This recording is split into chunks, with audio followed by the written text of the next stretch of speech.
Fala, pessoal! Ontem teve Corinthians e Grêmio pela Copa do Brasil, o jogo de ida das oitavas de final, lá na Neoquímica Arena, e foi um jogaço. No primeiro tempo, o Grêmio ele envolveu o Corinthians no meio de campo, porque ganhava as divididas, Vila Sante mais uma vez muito bem, Cristaldo muito bem, os jogadores do Grêmio marcando a saída do Corinthians. O Corinthians deu mais finalização que o Grêmio na primeira etapa. Até pode ser, só que o Grêmio teve as principais chances. Inclusive, o Hugo Moura fez uma belíssima defesa numa falta e depois no rebote da falta. E o Grêmio mostrou que com os três zagueiros se encontrou nos últimos jogos. Porque os três zagueiros dão um equilíbrio lá atrás para dar liberdade para os laterais virarem alas e com isso o Grêmio atacar além dos atacantes lá na frente com os dois alas e quando se defender com os três zagueiros e mais os dois laterais. Então tá trazendo um equilíbrio para o Grêmio. O Eli começou a jogar bem no Grêmio. O meio de campo do Grêmio começou a ter mais segurança.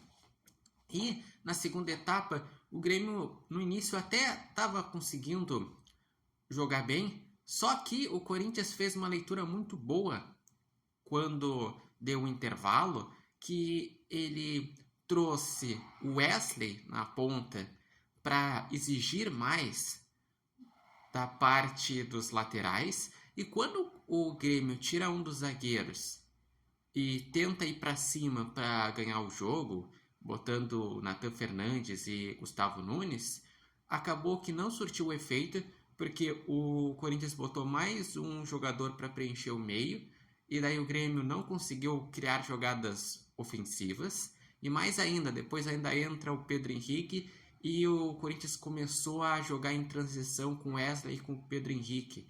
E com isso, o Grêmio na reta final, nos últimos 20 minutos, começou a se segurar e quase que perdeu essa partida porque teve um gol anulado nos acréscimos. Mas, para que foi o jogo, foi justo o empate, porque o Grêmio foi melhor no primeiro tempo e o Corinthians foi melhor no segundo tempo.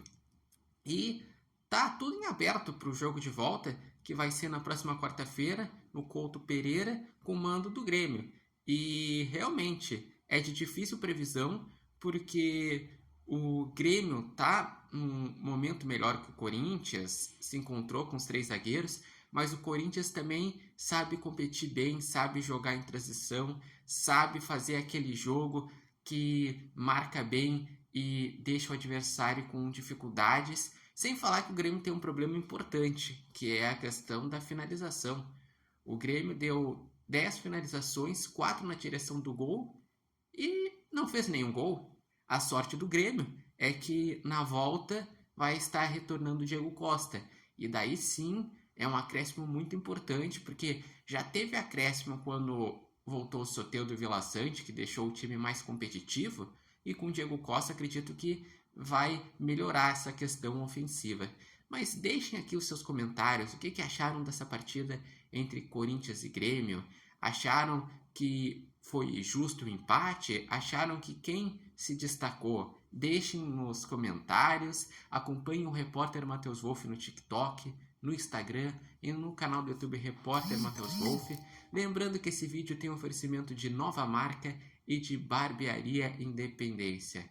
Olha, para mim, o jogo de volta vai ser tão equilibrado quanto o jogo de ida. Mas o que vai definir é se o Grêmio estiver com a artilharia calibrada, se conseguir resolver essa questão das finalizações, que o Grêmio tem feito muitos poucos gols. Vamos aguardar, mas é um dos confrontos mais equilibrados e é um dos confrontos que a gente pegar dos jogos da ida das oitavas de final da Copa do Brasil, que tá tudo em aberto, porque tem alguns que já saíram em vantagem. O jogo Flamengo e Palmeiras, o Palmeiras acabou perdendo por 2-0, então o Flamengo saiu em vantagem.